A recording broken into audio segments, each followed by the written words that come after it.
Kızcaq turib qapsızğa. Bir hakimni saqlab atamsız ya. Menga oynab chiqamiz. Bo'ldi. Menga birga oynab chiqamiz deyman. Ha, menga. Voy. Nima ish qilyapsiz bu yerda?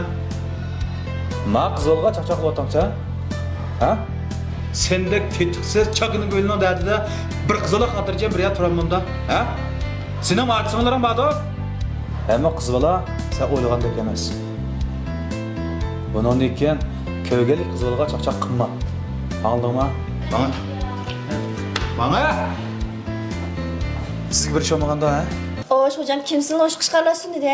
Biz mena film körünüş elevatı ma körünüş buzvetler deyme.